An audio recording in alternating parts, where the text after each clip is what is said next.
This guy's called the Standing Streamer.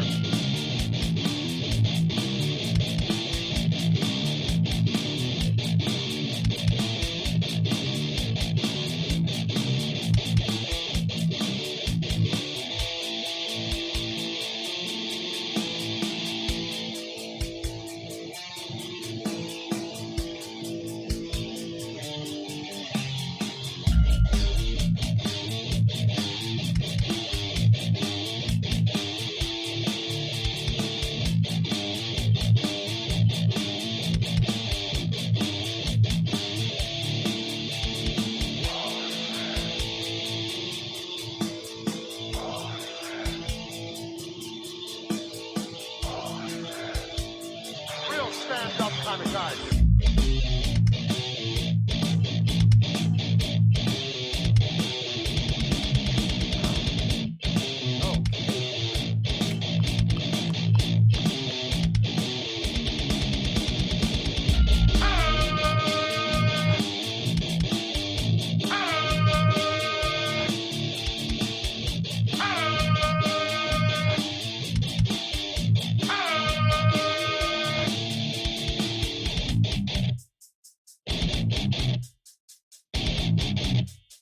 Hey, Brian Zane from Wrestling with Regret, and you're watching Putting You Over.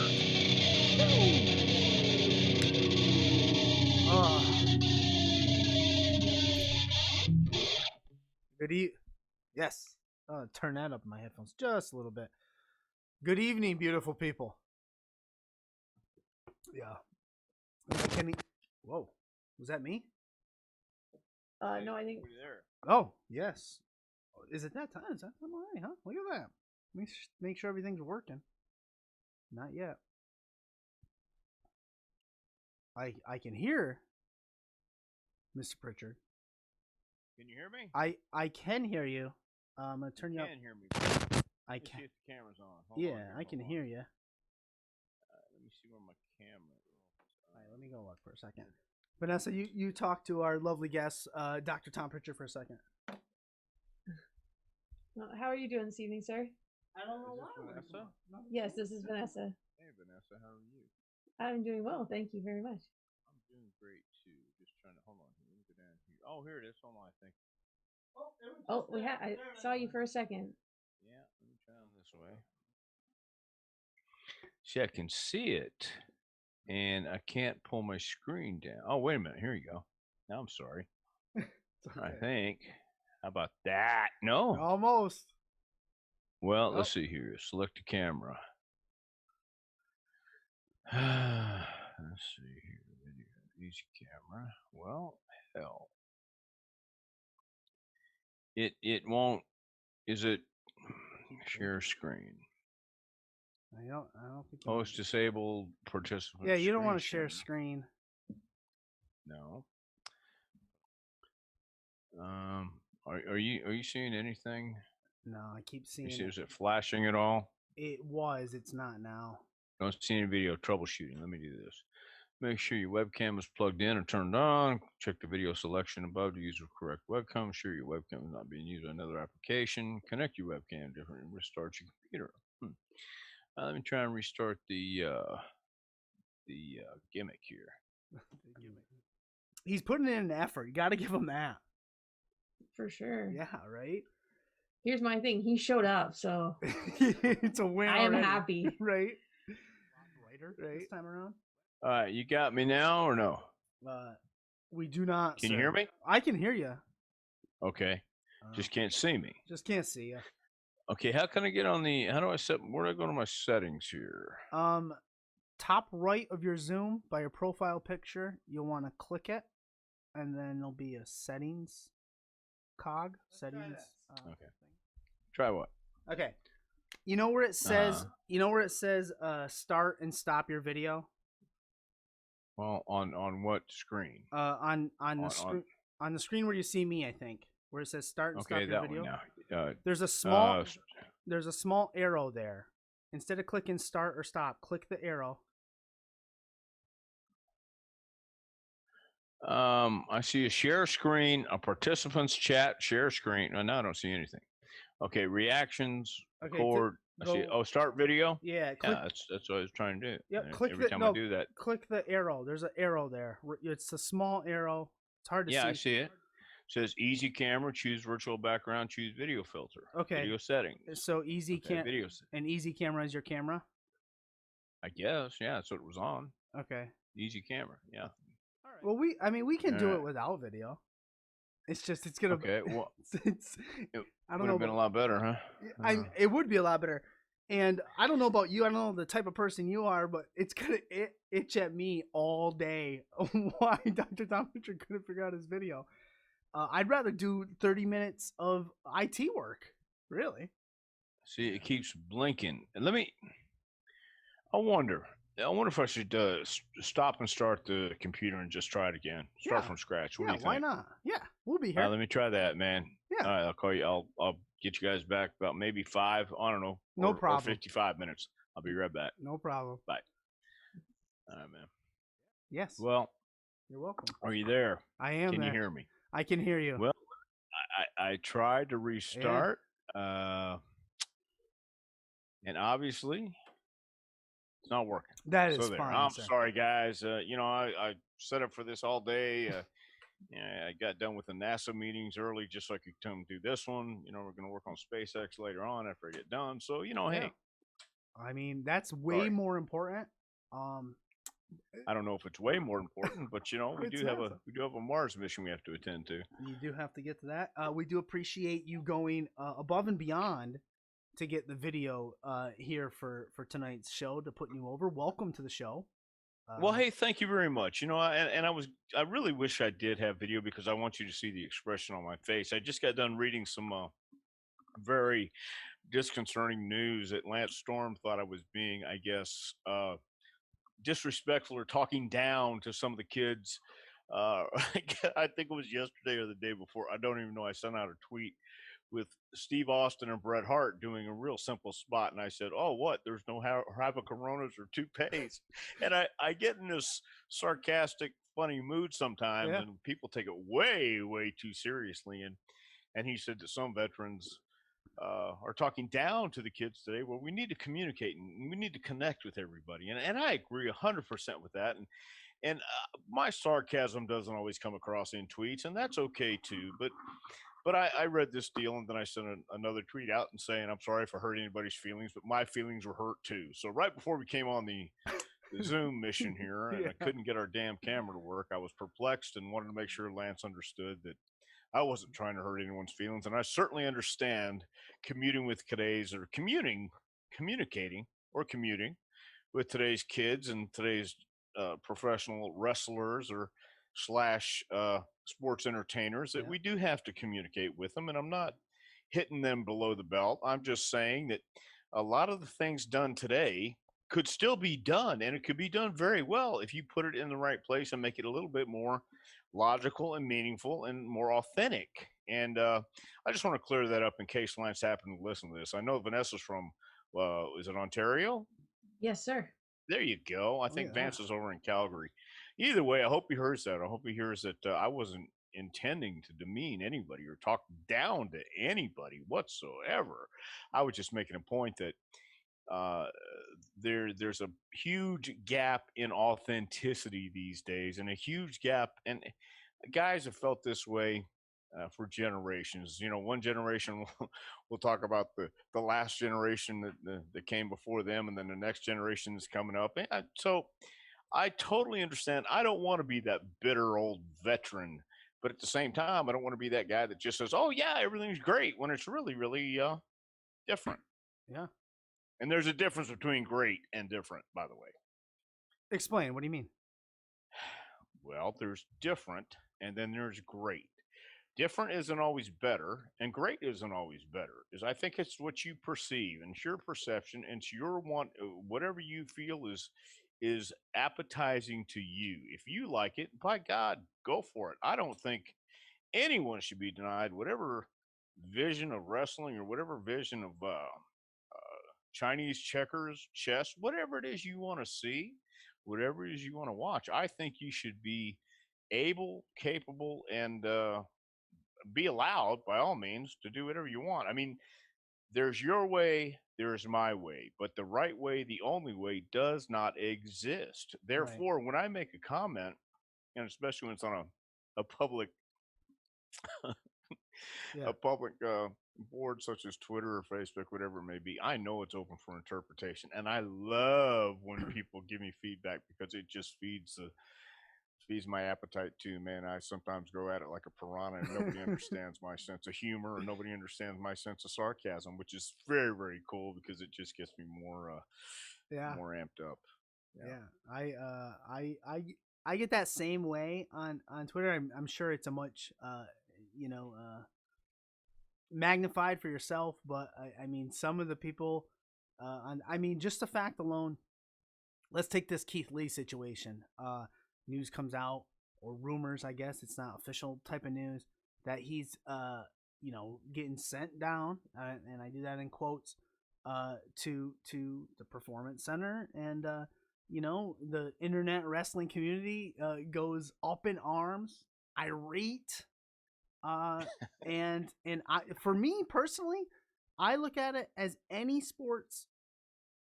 Like, I'm a big baseball fan, so they'll call up people all the time from AAA that are tearing it up in AAA. They'll get up there and maybe they recognize a hole in their swing, or maybe they recognize they can't hit the curveball. Whatever the case may be, they send them back down, fine tune, do all that, get them ready for the big show. And I just think people don't see that. They're just quick to, I guess, pass judgment. Well, this is why I'm so heartbroken that my camera's not working right now because the thing about it is, whoever got that information had to get it second or third hand, or maybe even fourth or fifth hand. And because Vince certainly wasn't on the phone saying, "Hey, I want this guy to be sent down, and here's what you want to print." Right. So whoever heard what and when and said what to who, I'm sure it's amplified, magnified, exemplified, Yep. rectified, however you want to say it, 10 times over before the truth is really there. So knowing after being in that environment, knowing the way information gets passed down, I think I think there's a lot of reasons for a lot of things happening up there today that nobody's really privy to except the Right. people who were in the room at the time. So I've learned to really take it with a grain of salt, but at the same time, I love getting people stirred up at times when they just can't take it. Because if you knock one thing Yeah. that goes on and it wasn't even a knock, it was an observation Yeah. about authenticity and just about how Austin and Brett are real personas with their the volume turned up to 10, and Keith Lee being sent back to to the PC isn't a knock at all, or isn't an indictment on his ability or what's the word I'm looking for, his uh the ability to have the ability. What's that Right. word I'm looking Potential. for? Thank you so much. I was looking for the word with P, potential. Of Potential. course, it's not a knock on his potential because the guy is talented. He does have potential, but there are certain things. You're right. You have to polish up. So, anyway, I just want to get that out of the way again for all my Canadian friends out there. I hope Lance hears that I would never talk down to talent. I scream and I yell at times because that is a performance art in itself as a coach. And you have to stop. When your coach stops yelling at you, Right. start worrying. Be concerned when he stops yelling at you. When he starts telling you everything is fine, don't worry about a thing, keep doing what you're doing, then you should be worried. Then you should ask yourself, oh, wait a minute. You want someone, I think, I would want someone telling me Yes. how I could improve myself. And some people do it in a calm, nice way. I do it in a different way. So there. Anyway, okay. So hey, welcome to Putting You Over. Thank you. Awesome. And we could. I mean, your accolades, things you've done in Smoky Mountain, things you've done in the WWF. We that could be an entire show in itself. I personally am intrigued on, like you said, your coaching, your training, and with some of the research I was doing to prepare for this, I was like, wow, I can't believe it. So you started in '96. I think, training. Correct. You had Yes. names like Mark Henry. I think it was Mark Henry, The Rock, and Akamara. Brackus. Yes. Yes. Yes. And that's where it all started for you. Don't want to delve too much there, but what was it like? How was the training The Rock? Like, did The Rock have holes in him that needed to be tightened up or closed? Of course. Yeah. Yeah, but once again, The Rock grew up in the business. The Rock was around it his whole life, and everybody needs teaching, everybody needs training, everybody needs experience.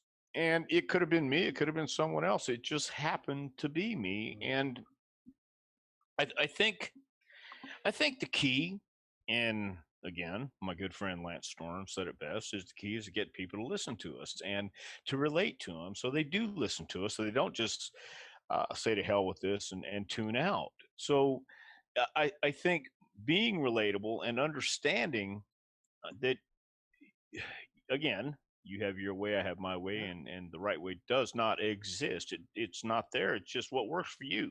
I remember The Rock's big thing when he first started was he would punch with an open hand. And every time he would come back, we would say, Rock, you've got to close your hand. And you know what he'd do? And again, I wish I had a camera for this, Yeah. but he'd throw a punch with the open hand in the next match. But The Rock can get away with this. Yeah.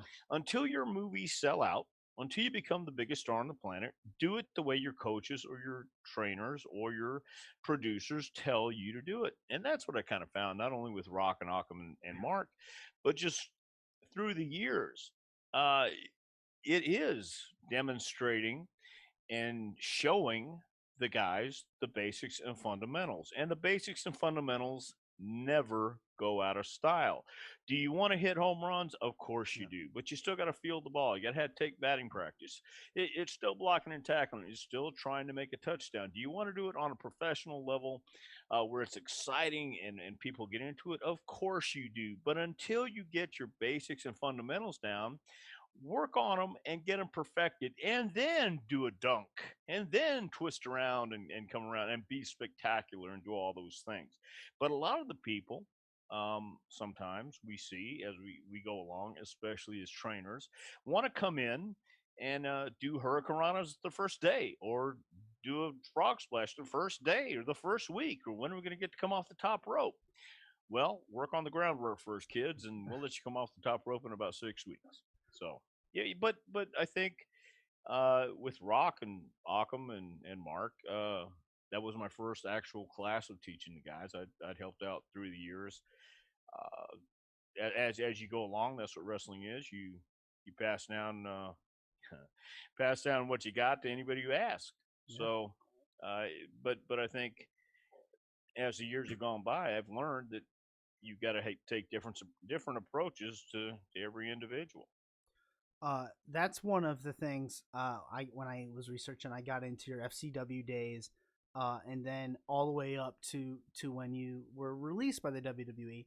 And so my first question is, I guess, obviously your fondest takeaway, your fondest memory of your FCW days, but more importantly, what did you take away from that experience that now you're using in this new school? And then I want to talk about a little bit about individualization, but I guess fondest takeaway from FCW, because I watched that FCW story on the network, and it was really good stuff. Well, I think in FCW, once again, I learned a long time ago, this is a business about relationships. Yeah. I was not the best guy at making relationships. I can't explain it. I can't explain a lot of things that have happened in my life prior to this, but now I've come to accept it.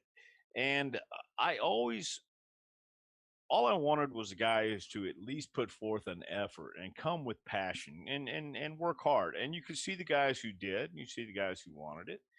And I think I took away uh, the feeling that you can tell the people who say it and the people who are going to do it. Some people just want to talk about it, and other people will do it. There's a difference, and I think again, taken away from the dog days of summer in Tampa, Yeah. watching everybody sweat and watching the guys who really wanted to work and really wanted to do it, um, kind of gave me an insight and feeling for uh, weeding out the BS. And that's not always easy. But FCW was a real cool experience because we had a lot of guys in there with passion, and uh, it almost felt like a rudderless ship at times, but we knew where we were going as far as the Yeah. coaches and the people in Tampa. But uh, I think I just took away that it was a great experience. Learning about the different types of people that are going to come along and watching these people succeed now, which is really, really cool. Um, the part I wanted to get to, because you said individualization. I think, yeah, you might have said it in another podcast or maybe an article I read. Um, the, down at the FCW at the time, Performance Center now, uh, the training of the wrestlers became, and correct me if I'm wrong, became cookie cutter-ish. I guess as my kids would say, a YouTube tutorial. Um, is that what a lot of is that what it's turned into? And Well, go ahead. I think I was asked on another podcast about a curriculum, Mm. my book, and Okay. I tried to explain to the people in charge at the time, you don't learn professional wrestling by the book. It's not. You can't say we're going to begin on day one, and in a year we're going to be all the way over here, and we're going to do everything by the book every single day: Monday, Tuesday, Wednesday, Thursday, Friday, Saturday, Sunday. We're going to do Right. A, B, C, D, E, F. There might be some days when we need to work on something on a Wednesday, and let's just say sit outs, takedowns, switches, reversals. uh we're getting in a groove and we're 45 minutes in and it's not clicking. Something's not happening. All right, guys, let me get you on another channel here. Let me turn you over here. Let's try this. Let's see where we're going here. Let's move here. That was my theory. That was my way of doing things. That's We'll coaching. come back to what we need to know. We'll come back to what we need to do, but we might not feel it this day. So let's move. Let's change. Let's switch it around. Whereas today, I believe it is, we're going to do this today, no variation, no deviance from the plan. I would deviate from the plan if we needed to deviate, and we'd come back to it. We would get it done. It just would be done maybe 2 days later, maybe a week later. Not everybody's going to be able to do the same thing the same way. We're going to get it as close as possible. We're going to work on it. But if I see you doing something, some guys have never taken a backdrop in their life. Some guys can't take a hip toss. Right. What do we do instead? I'm going to substitute it and we're going to make it work. And that's what I'm talking about. It was we didn't have a set in stone curriculum. I would tell them what we did every day, and we'd have a plan every day. But if I needed to change it, I would change it, and that was my call, that was my prerogative. So I would adapt it to the class, I would adapt it to the day, I was adapting it to the energy in the room and the feeling we had going on, and I thought that worked pretty good. Worked for some of the guys that came through, and it also helps you when you go on the road when things don't always go right, and you have to adjust and you have to make it work and adapt. And I just thought that was a little more practical. But again, you have your way, I have my way. So Yeah. there you go. You mentioned also in passing somewhere along the line, wrestling's like improv. Everyone says it's art, and I get that, and but the art is improv, and I don't think we see a lot of that. And thinking on the fly, and that's what you were saying, like that's we'll get it's improv. It's coming up with things on, like, when you take the wrestlers on the road or whatever the case may be, in the training. I just don't think we see enough improv in the ring, if that makes any sense. Well, it makes sense, but also the business has changed, especially these Mhm. last 9 months where you're working just in front of a TV Mm. camera. So you have to know what the TV camera is. You have to know where all your angles are. But at the same time, um, I do understand there's not the opportunity to go in the ring with someone who understands improv first, who understands how to slow down, how to speed up, when to do what.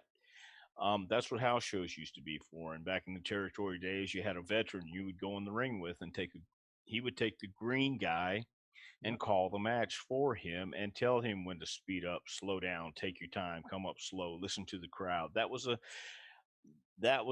valuable commodity back then. That model does not exist today, and you don't have the veterans who understand that model because it's obsolete. Let's say. Yeah.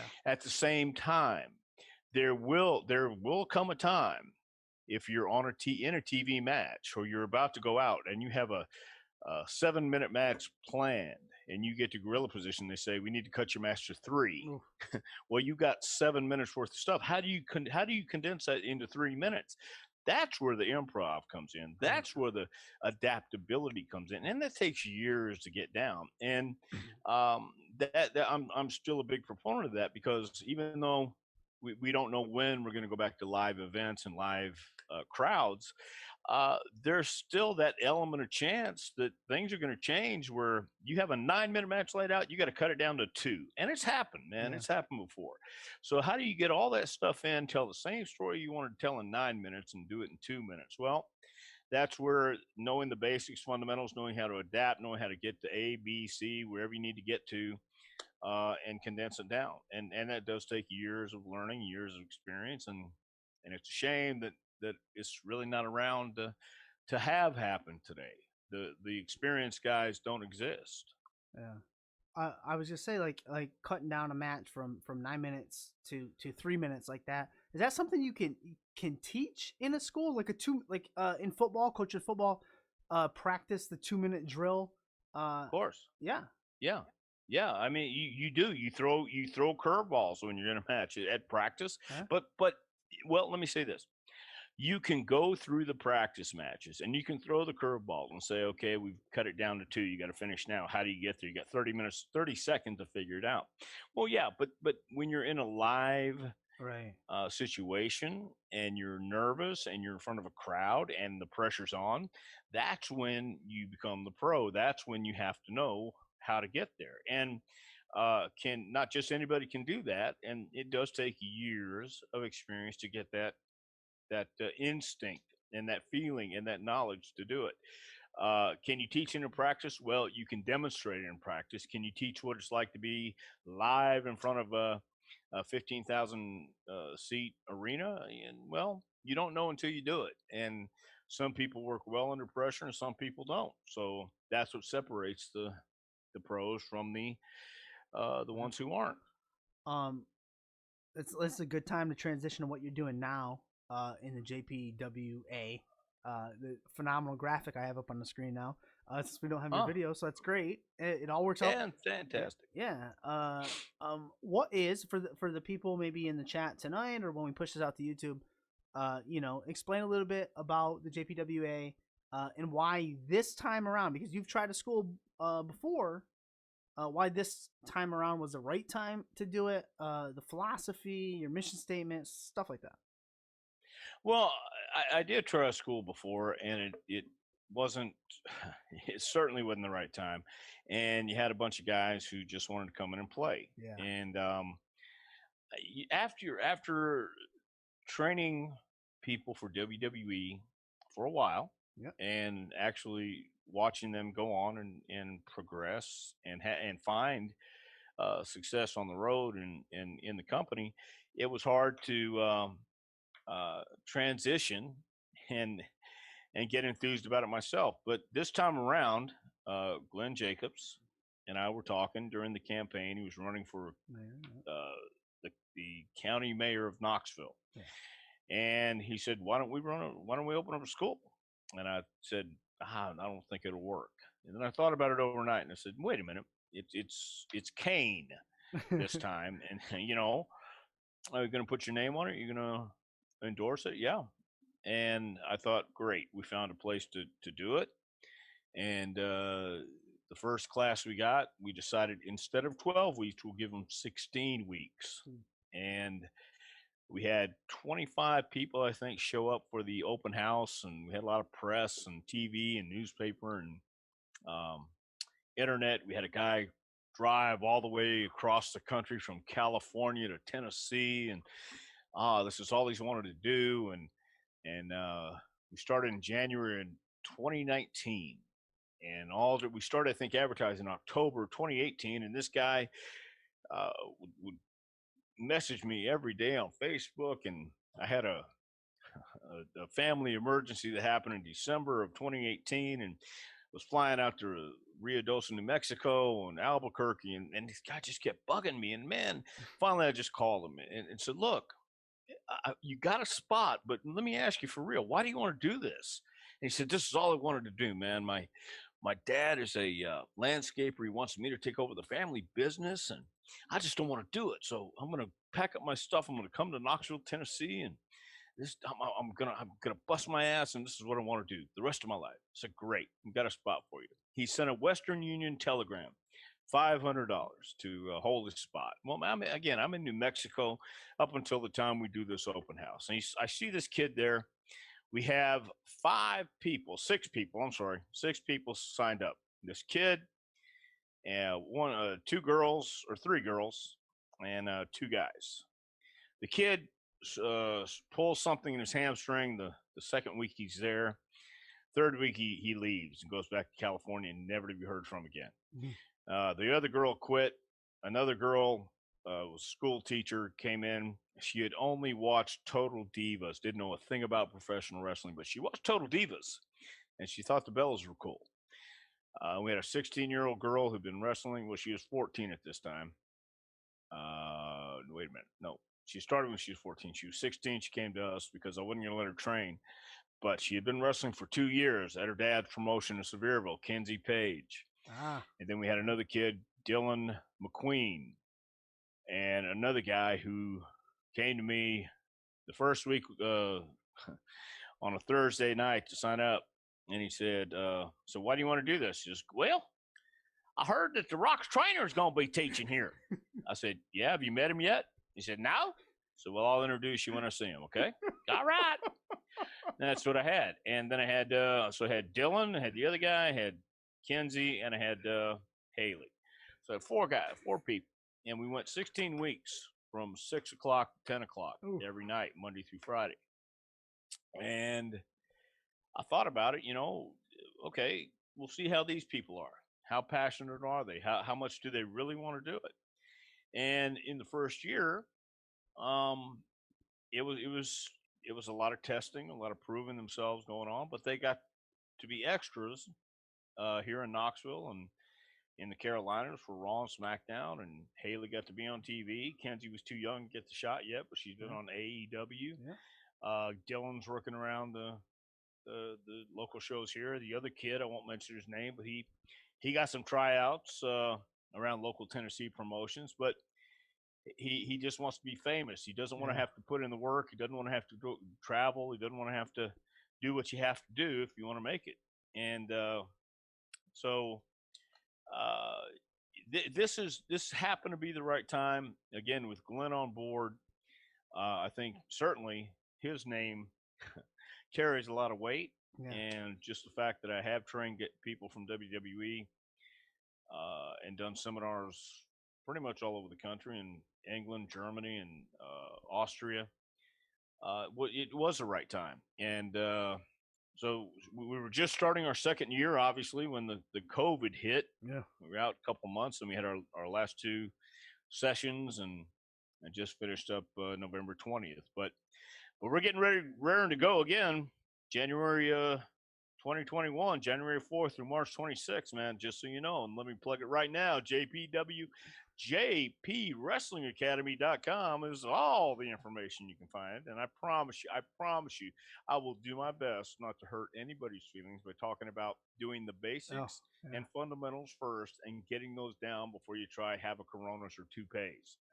Don't want to upset Lance Storm. It's funny. I wish I had the camera on. It's funny because literally right before you plugged your links there, I was hitting the little button here, the little command that put them all in the chat for us. It's great. But when people listen to this, they'll be able to get them too. So we definitely were on the same page there. Um, uh, uh, we do got a couple questions. We got a couple questions in chat, and then I think somebody might. We have the ability to take live questions, like a call in, with this other program we have. So if I see that person pop in, then I'll ask the question. But one of the other questions from the chat from a guy named Roadshow, I believe he's in the Carolinas. He's wondering if there was anybody that you've ever trained that you thought would make it and didn't, and was there anybody that you didn't think would make it and did? Oh man, quite a few. Oh man, there's been a couple that have surprised me, and I got to tell you, in the beginning, and I don't know if I've ever told them this or not, but in the beginning, Dolph Ziggler, when he came to a tryout at OVW, had talent, but I wasn't sold, and then I had a really in-depth talk with another influential person in WWE, and and we watched it again, watched Dolph again, and I thought, yeah, he's got the right attitude.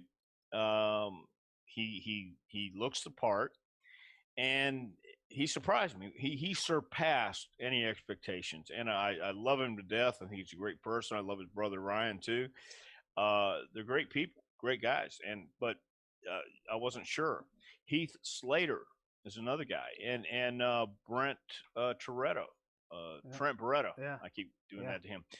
Trent Beretta, and Beretta came to us as a babyface in FCW, and I saw him win a battle royal one night, and it wasn't a babyface reaction. It wasn't a babyface emotion, and I went to him and asked him if he ever thought about being a heel, and he thought about it and said, "Yeah, that'd be cool." And then we turned him heel, and he was more natural that way. So, um, yeah, there have been guys like Austin. I think everybody knew Austin Yeah. had something, but nobody could tell you how big he was. And Rock obviously had something, but I don't think anybody, when you first saw him, could say, "Hey, that's going to be the biggest star on the planet in 10 years." So, but there's been a lot of people I've looked at and said, I don't know. And they've surprised me, which I enjoy that more than anything. I really, really do, because the people who tell me, I want this so bad. My dad's a landscaper. I don't want to be in that business, man. I want to do this. Next week, they hurt themselves. And then instead of sticking around and really wanting to absorb it and be at the class and ask questions and follow through, you just quit.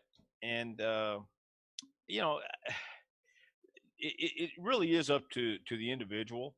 And I've seen a lot of people come, seen a lot of people go, and I've been surprised by a lot of people through the years. I can't name them all, but Yeah. but Daniel Bryan's one guy who has been said time and time again, he'll never be a star in this business, Right. but yet he has 70,000 people going, yes, Yeah. yes, yes, yes.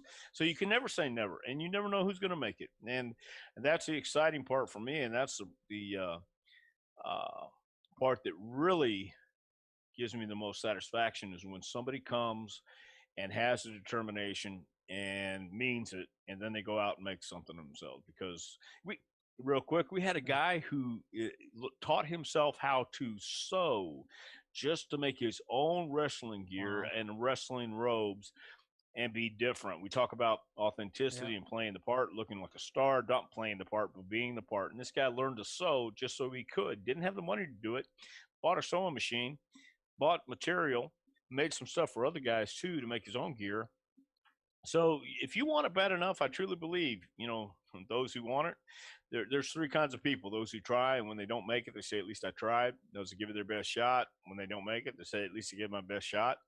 Then those who say, "Whatever it takes," no matter what it got to do, whatever it takes. Yeah. A great answer. Phenomenal answer.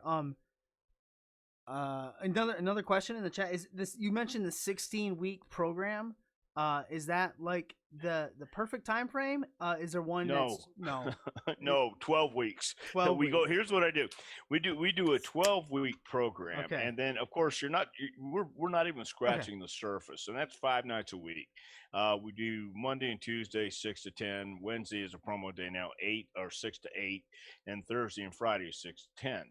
And our last class we finished up had 21 people in it, and that was a lot of people with one ring, but we got things done and kept it moving. But 12 weeks, you're going to get the basics, you're going to get the fundamentals. Okay. And then we try to get you booked around here in Tennessee. We have a really great promoter who has TV down in Jackson, Tennessee. He's been very kind to us by booking our guys and using some of the guys that we have trained and get them experience.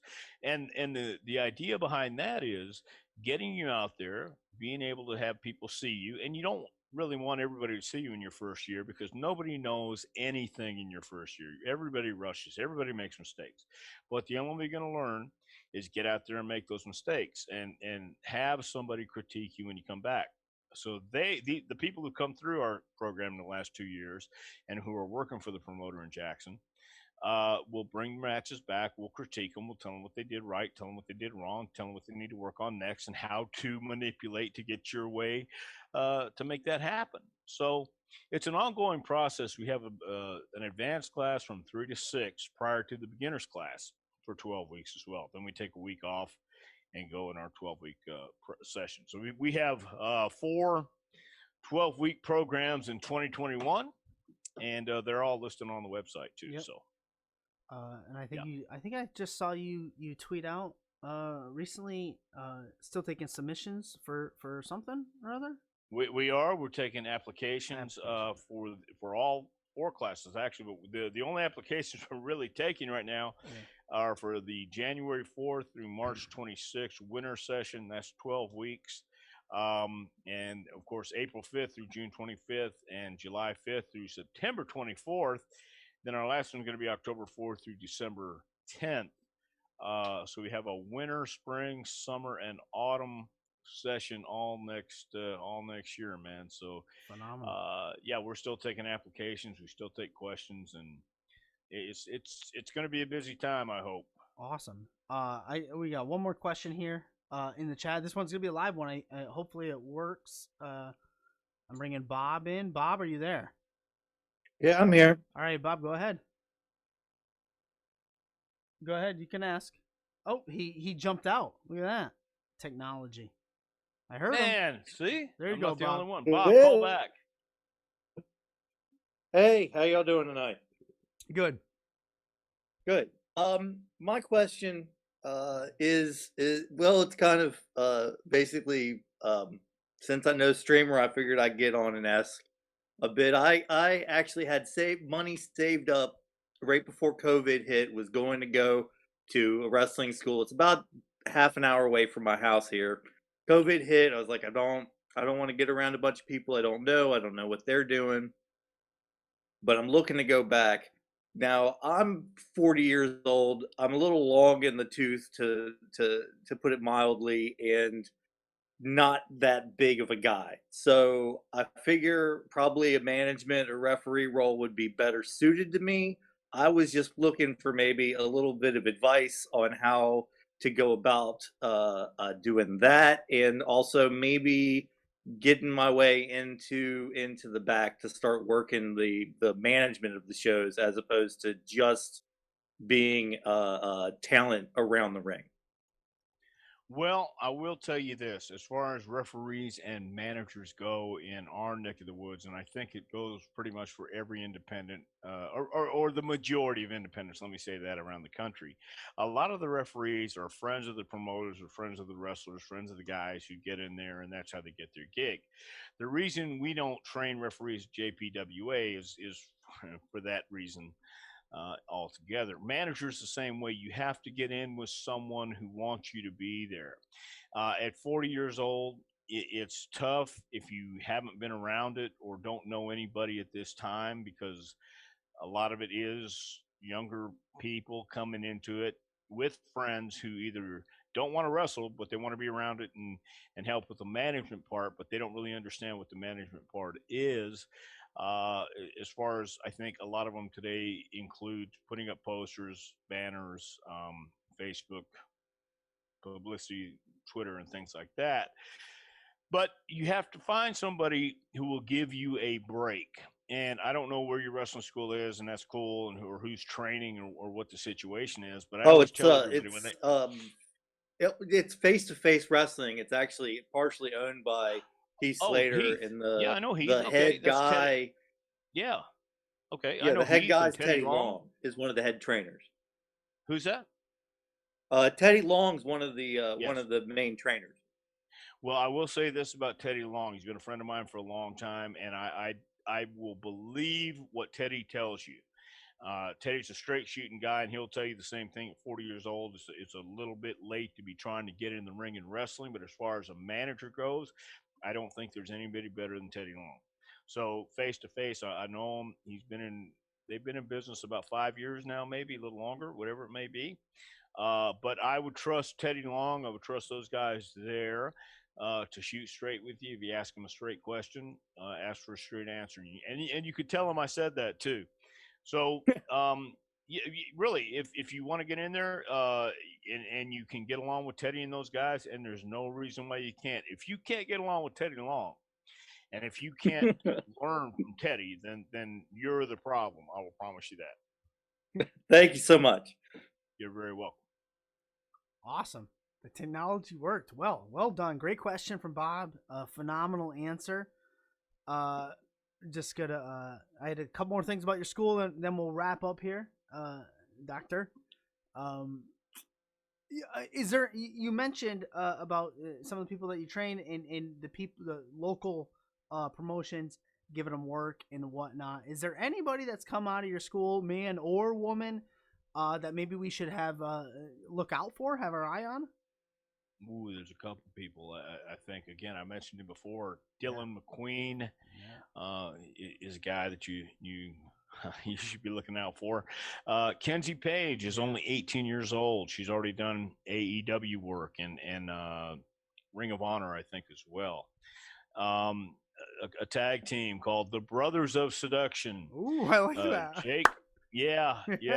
Jake Tucker, the Mother Lover, and Cam the Prince. And we also have a guy I'm really proud of, Justin Savage, just who's been really great here, man. So those are the guys right now that are really making waves. I'm sure we're going to have some people come up and Emily Anzulis is one of our students who came to the third class last year. I think it was 29 or first year in 2019, and she's already been signed by WWE. Has been in the PC for the last since January. So be on the lookout for her as well. She won the Rock's first Titan Games show on the show. She won that first episode with the women's division. So I mean, those are the ones right now you should be on the lookout for, and hopefully we'll have plenty more. Awesome. Two more questions. They have to do with training and the McMahons and Pat McAfee, all in one nice little package. Pat McAfee, to me, has done a phenomenal job with his promo work. He also reminds me of Shane McMahon when Shane first got in the ring doing stuff. Based on my research, you trained Shane for some of those bigger matches, especially one with X-Pac, I think at WrestleMania 15 or so. I don't know, one with X-Pac. I don't really have a question. Have you seen Shane, or not Shane? Have you seen McAfee in the ring and stuff? Well, go ahead. Yeah. I've seen a little bit of Pat, but I know Pat was trained by Rip Rogers, and he has a great passion for the business, which speaks volumes. And I think his promo work has been great. I do agree with you 100%. And you could tell he has passion. Shane McMahon had passion too. And of course, all the McMahons have passion for what they do. But yeah, I think Pat's been a great asset because he is doing exactly what he should be doing. He is that authentic persona. He's not playing a part. He lets you know he's a fan. He lets you know he loves the business, and while he may not be perfect, Yeah. he's as real as he needs to be right now. Awesome. Yeah, and I don't think there is. I don't think there's any. I don't think there's a template for perfect. As we said earlier, like there's no right way to do anything. There's Right. you know. So, anyways, we're nearing the end of the show. And what I like to do at the end of every show is give you the mic. So I'm gonna pretend like I handed it to you, and I can see you, and you can put over anything you want. You can. Oh shit! Damn it! I didn't get to my wife's question. So my wife's out of town. She goes, "You have a show tonight, right?" I said, "Yeah, I have a show." If I didn't have a guest, I'd cancel it because my wife's out and the other two girls. I luckily got to bed in time. She goes, "Oh, who do you have on tonight?" And I go, "I have Dr. Tom Prichard on tonight." She goes, "Oh, uh, why what's he a doc like?" Because she knows I do like wrestling related wrestling related interviews. She goes, "Oh, what's he a doctor of? Does he do physical therapy? Does he this and that?" And I said, "I don't really know. So, is it too much to ask what you're a doctor of?" Well, how much time do we have on the show left? Oh, we Do I have have do I have 4 minutes, 5 minutes? you can you know what you have Okay. not you had 9 minutes, but we cut it down to 3. Well, here's the deal, man. Here's how that doctor thing came about, and this is again just going back to how Stone Cold got his name, Okay. right? You know the story how Austin got his Stone Cold gimmick, yes? Remo- Oh, you don't? Okay, very cool. We'll go to the doctor's deal then, but that's okay. No, because Austin, that's how it works. I was in Alabama wrestling for a long time, man. Or not a long time. Actually, I was called. I brought. Let me start back real quick. Let me start from the beginning. I wish I had the camera on, man, because this is a whole entertainment center in itself. Yeah. So I was wrestling in Memphis, and Pat Rose and I were the Heavenly Bodies, Yeah. and we were working with Sherry Martel as our manager. We're working against Stan Lane and Steve Kern, the Fantastics. Are you familiar with these guys at all? Yes. Yeah. Doesn't matter. I'm going to go with the story. Anyway, on our Tuesday night in Louisville, Kentucky, man, we're having a tag team match, and Stan comes over and nails me on the apron. I go down to the floor, and my ankle cracks. And I could hear it crack inside my head. I could feel it crack, but I thought I just sprained my ankle. And I have to get in the ring, and I got to do the finish, and we do the finish. And after the match, I'm hobbling back to the locker room. And in Louisville, there's 2 flights of stairs you have to go down for the dressing room. And I hobble down the stairs, and I keep my boot on for a little bit. I go shake hands, tell everybody thank you, and have to go back up, take my bags back up the 2 flights of stairs, get in the car. I'm with Billy Travis, Taurus Bulba, and Wendell Cooley. And or it was Taurus Bulba, Billy Travis. I was in the back seat by myself, kind of propped my leg up, and we stopped to get beer. And I'm sharing a room with Taurus Bulba, Billy Travis, and Wendell Cooley, and there's 4 wrestlers in one room. You can imagine how great the aroma was when you walked in. Yeah, So, right. and I asked the guys, "Hey, man, can I just stay on the couch tonight?" And so I slept on the couch because we alternated between bed and floor and pad and all that stuff. So the next day, we get up to go to Louisville, and my ankle still kind of hurts, but I said my prayers and took my vitamins. Yeah. And got to the town and had somebody tape up my ankle, laced it up, and I do this for the rest of the week until we wind up back in Louisville again the next Tuesday. And my ankle, my whole foot has turned black between now and then. And I have somebody about to tape my foot up in one of the smaller dressing rooms in Louisville, and Bill Dundee walks in and says, "Hey, mate, you might want to get that checked." I mean, my foot was black, and I didn't think anything was wrong. And Sherry Martel came in and said, "I'm going to come by the day's end tomorrow. I'm going to pick you up and take you to the hospital." Her roommate was a nurse. She was going to x-ray me, no charge. And she came by the next morning, took me to the hospital, x-rayed me, and my ankles broke. Well, Oof. shit. So they put me to cast right there. And back in those days, there were no contracts. If you didn't work, you didn't get paid. Right. So Sherry said, "We're going to go back to the hotel. We're going to get your stuff. You're going to come and live with Tina and me." Well, we get my stuff and I go back to Sherry's house.